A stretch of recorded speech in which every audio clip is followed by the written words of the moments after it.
Olá, boa noite. Começa agora o Jornal da Justiça desta sexta-feira, 2 de julho. Procuradoria-Geral da República pede ao Supremo a abertura de inquérito para investigar o presidente Jair Bolsonaro. O pedido vem após a ministra Rosa Weber determinar nova manifestação sobre notícia-crime envolvendo a suspeita de irregularidades em negociações para a compra da vacina indiana Covaxin. Esse é um dos destaques da edição de hoje e você vai conferir também.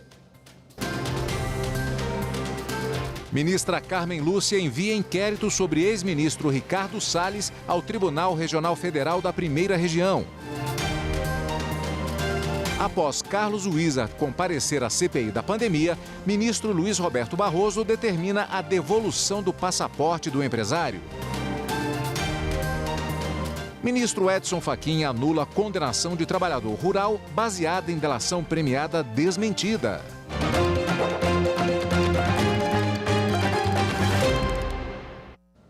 A Procuradoria-Geral da República encaminhou hoje ao Supremo Tribunal Federal pedido de investigação contra o presidente Jair Bolsonaro. Nessa quinta-feira, a ministra Rosa Weber havia determinado que a PGR se manifestasse novamente sobre a notícia-crime apresentada por senadores por suposta prática de prevaricação de Bolsonaro no caso das suspeitas de irregularidades nas negociações para a compra da vacina Covaxin. O pedido de abertura de inquérito é assinado pelo vice-procurador-geral da República, Humberto Jacques de Medeiros. A PGR levou em consideração notícia-crime apresentada por senadores da República ao Supremo Tribunal Federal.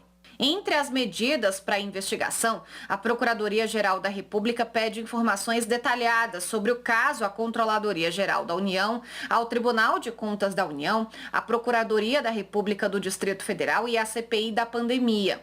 A produção de provas e depoimento de testemunhas e os depoimentos dos supostos autores das irregularidades. O requerimento para que Jair Bolsonaro seja investigado partiu dos senadores Randolfo Rodrigues e Fabiano Contarato, do partido Rede Sustentabilidade, e Jorge Cajuru, do Podemos. Eles alegam que o presidente cometeu crime de prevaricação ao se omitir diante de supostas irregularidades nas negociações para a compra da vacina Covaxin. O contrato de aquisição do imunizante indiano se tornou alvo da CPI da pandemia depois que um servidor do Ministério da Saúde denunciou pressão dentro da pasta para acelerar o processo de compra de doses. O pedido de abertura de inquérito ocorre um dia depois de a ministra Rosa Weber, do Supremo Tribunal Federal, negar outra solicitação da Procuradoria-Geral da República para aguardar o fim da comissão parlamentar de inquérito. Na decisão, a ministra reafirmou o entendimento do Supremo Tribunal Federal de que, depois da notificação do recebimento de uma notícia-crime, é função do Ministério Público abrir inquérito ou, se já houver provas suficientes, oferecer denúncia ou arquivar o caso. Segundo Rosa Weber, o pedido para esperar os trabalhos da CPI seria o mesmo que um arquivamento implícito, o que não é admitido pelo STF. E o Ministério Público Federal enviou à Justiça Federal uma ação contra o ex-ministro da Saúde, Eduardo Pazuello, por improbidade administrativa. A ação cita atos de Pazuello que, segundo os procuradores, prejudicaram o combate à pandemia no país, como a lentidão na compra de vacinas e a adoção do tratamento precoce com medicamentos sem eficácia comprovada. A ação também pede que o ex-ministro devolva integralmente o valor de 122 milhões de reais aos cofres públicos. A ação também prevê o pagamento de multa, perda da função pública, suspensão dos direitos políticos de 5 a 8 anos e proibição de contratar com o poder público. O processo tramita provisoriamente em segredo de justiça, por conter documentos protegidos por sigilo legal. Agora cabe à Justiça decidir se vai tornar Eduardo Pazuello réu. O ministro Luiz Roberto Barroso, do Supremo Tribunal Federal, determinou a devolução do passaporte do empresário Carlos Wizard, depois que ele compareceu à CPI da pandemia nesta semana. O documento foi retido a pedido da comissão, depois que o Wizard faltou ao primeiro depoimento marcado. Para Barroso, a medida agora não é mais indispensável à continuidade dos trabalhos da investigação.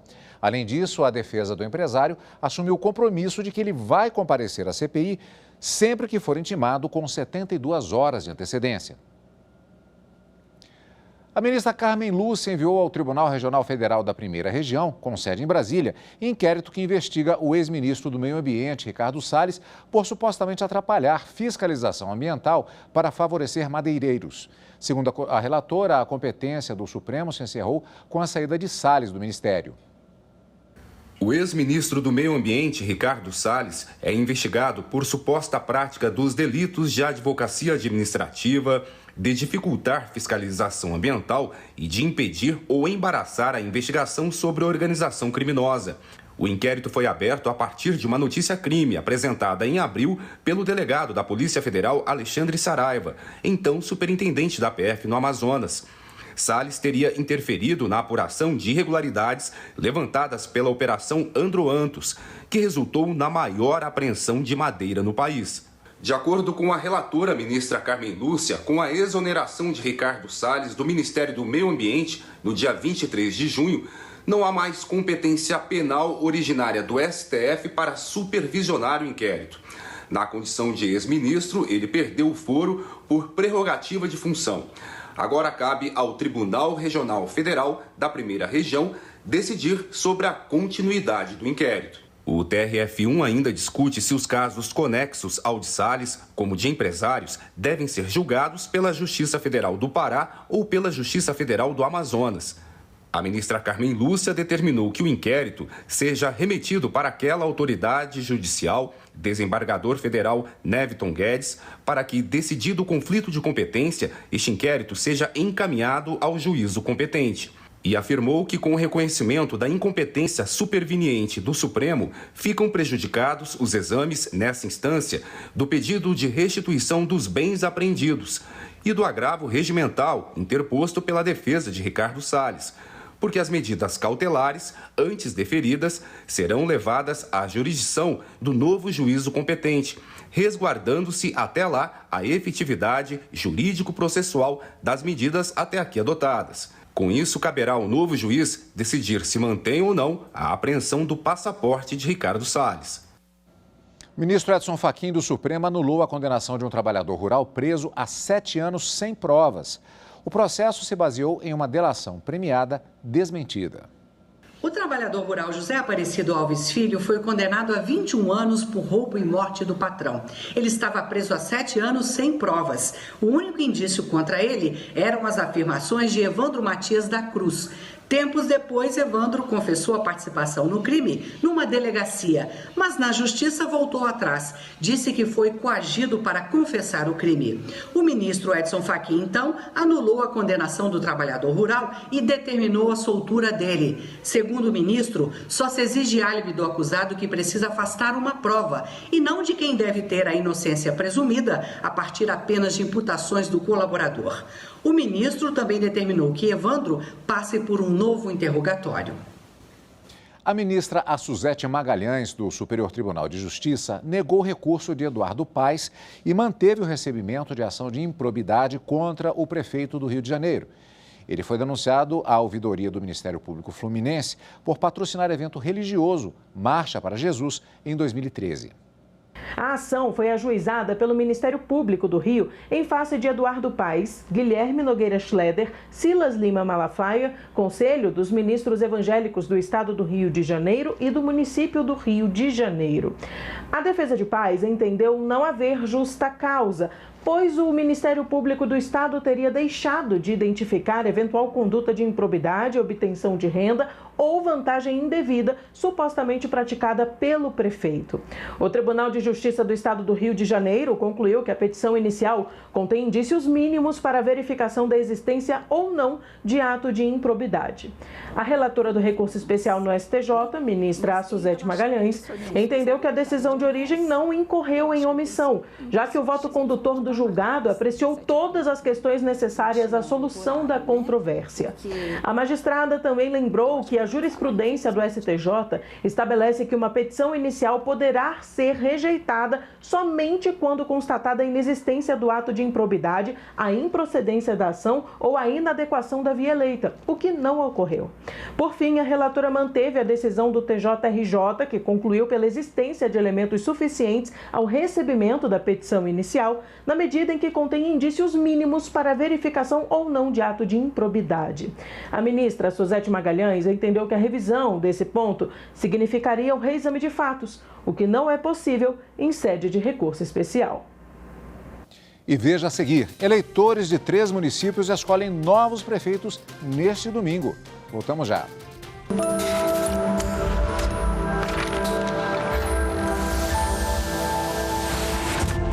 A Constituição de 1988 ela é um avanço significativo na história brasileira, porque nós viemos de uma ditadura e a Constituição ela trouxe uma nova ordem jurídica, uma ordem baseada no direito, uma ordem democrática. Aliás, toda democracia deve ser baseada no direito.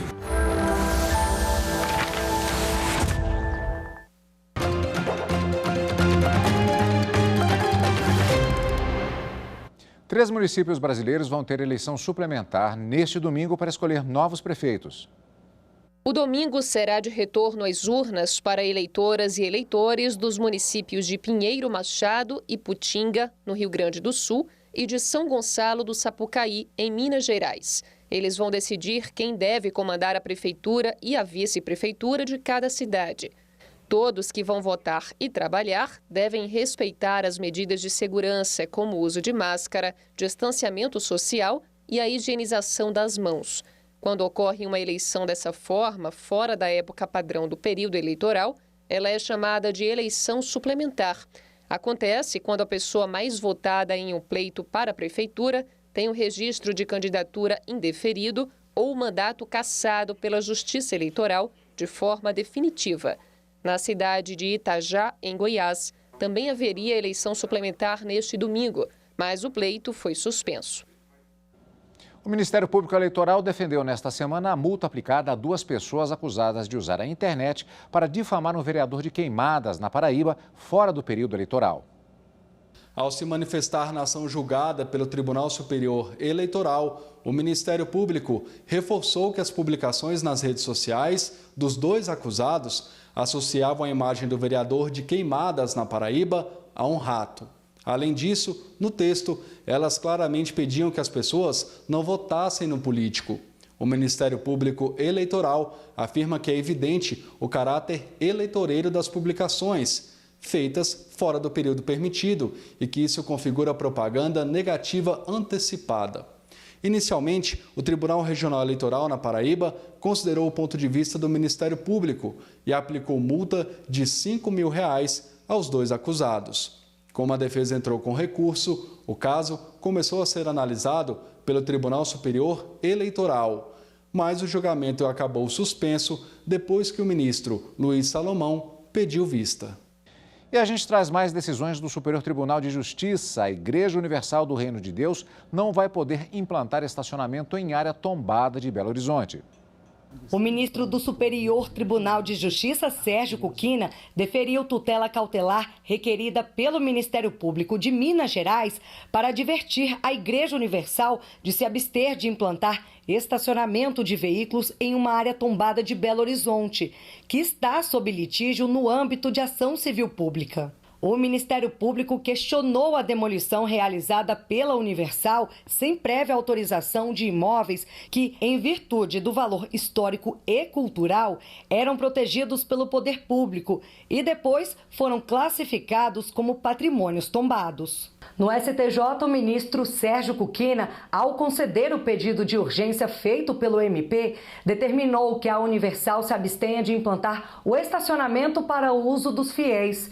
De acordo com o magistrado, o eventual descuido no uso da área pelas centenas de pessoas que estacionassem os veículos no local traria a potencial possibilidade de danificar os bens remanescentes da demolição ordenada pela instituição. Caso a decisão seja descumprida, o ministro Sérgio Kukina advertiu a instituição religiosa sobre a possibilidade de cometimento de ato atentatório à dignidade da justiça, passível de aplicação de multa de até 20% do valor da causa, como prevê o Código de Processo Civil de 2015. A decisão cautelar vale para o curso da ação até que a primeira turma do STJ julgue um agravo interno cujo objetivo é a ação civil pública, na qual o Ministério Público questionou a demolição empreendida pela Universal. E a quarta turma do STJ decidiu que o auxílio emergencial pago durante a pandemia é verba impenhorável.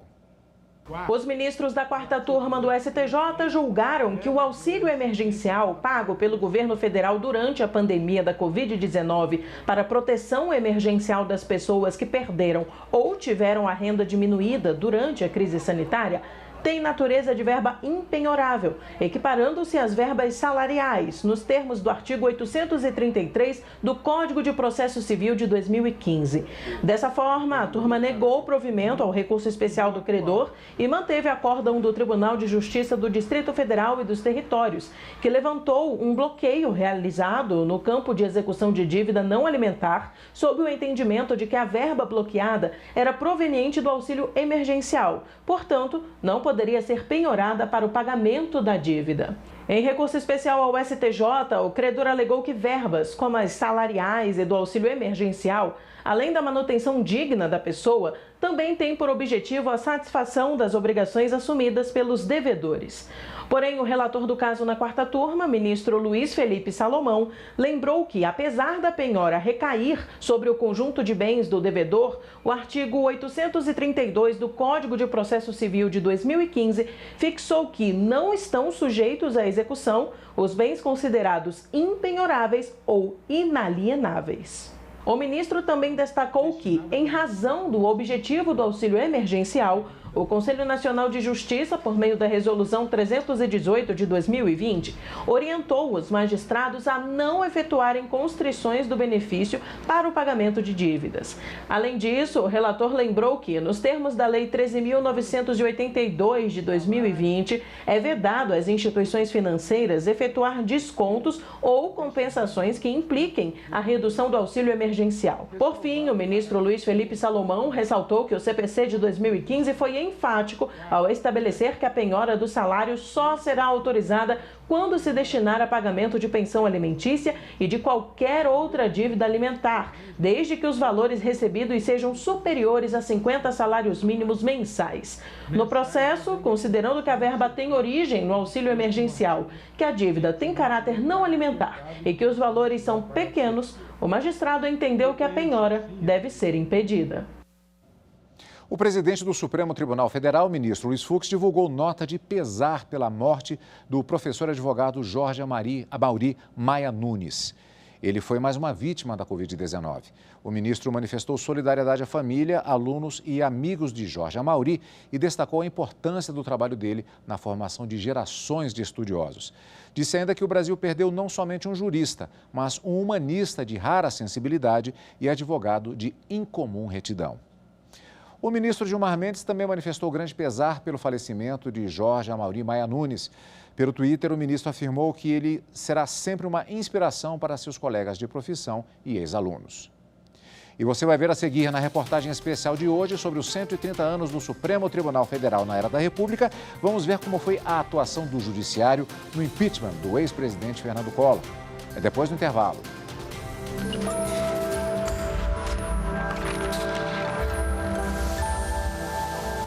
Aquele Brasil que existia no processo constituinte é totalmente diferente do Brasil que a gente tem hoje, graças à nossa Constituição. Claro, ainda temos muito a crescer, nós temos muito a melhorar, mas não podemos dizer que temos um país totalmente diferente após a publicação da Constituição Federal de 88.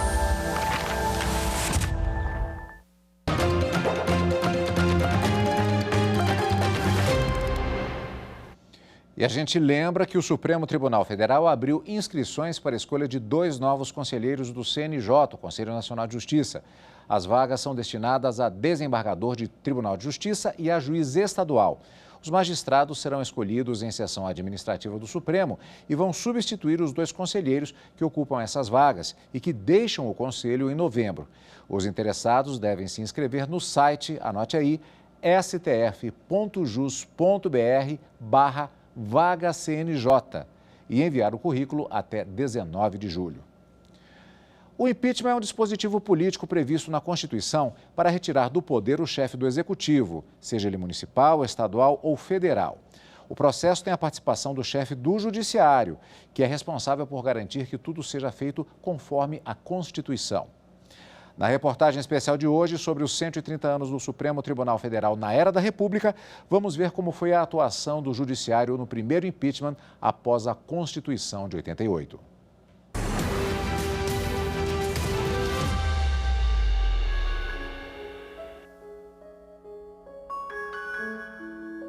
O tempo é o senhor da razão. E a razão da justiça é sempre a melhor e a mais forte.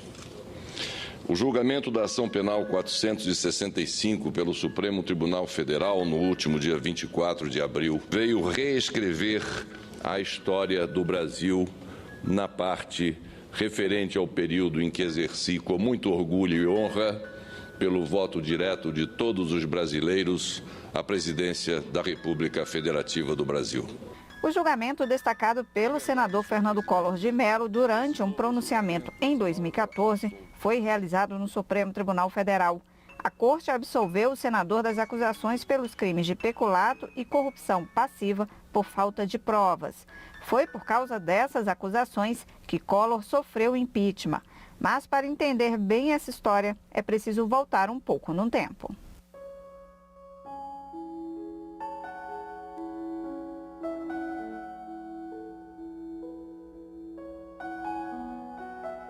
O impeachment está previsto no Brasil desde a primeira Constituição brasileira do período republicano em 1891.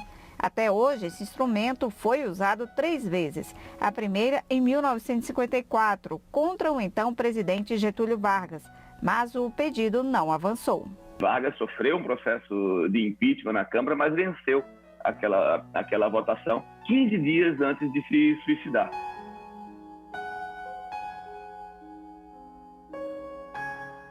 Em 1992, um novo caso. Desta vez contra o então presidente Fernando Collor de Mello. O Brasil acabava de passar pela redemocratização e Collor foi o primeiro presidente eleito pelo voto direto após o fim da ditadura militar e herdou um país cheio de problemas.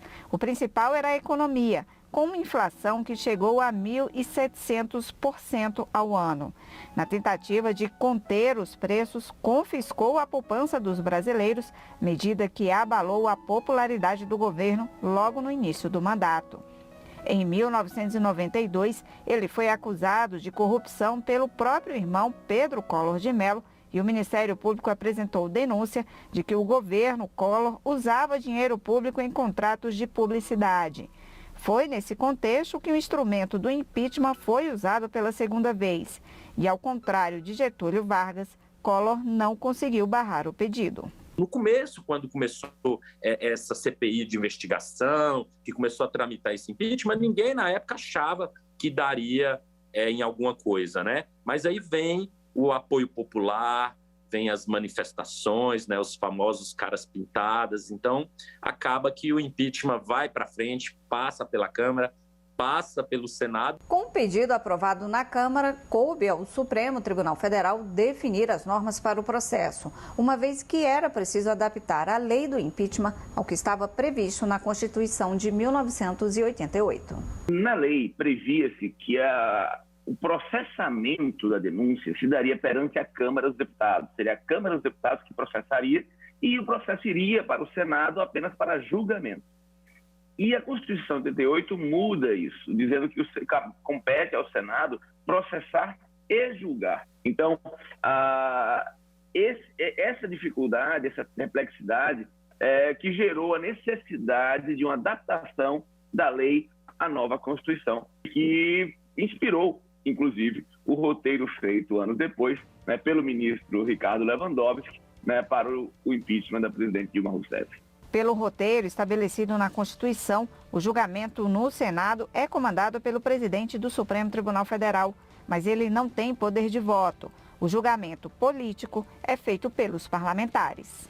A figura assemelha-se um pouco ao papel do juiz no tribunal do júri, né? Quando quem decide realmente a pena são os jurados, que naquele papel ali são os senadores, um papel desempenhado pelos senadores, mas o presidente da Suprema Corte está ali para assegurar a lisura do processo. Para o presidente do STF, na época do impeachment de Collor, o momento foi um dos mais difíceis da carreira de magistrado. Porque eu ia presidir um foro político, para julgar um crime político, praticado por um cidadão político, e que ia ser julgado por políticos, necessariamente por políticos de partido. Eu suponho que a Constituição de 88 tenha preferido um magistrado que é apartidário, isento nas suas decisões.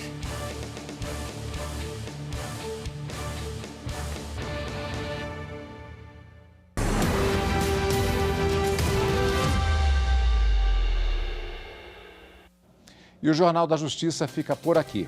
Uma boa noite para você e um ótimo fim de semana.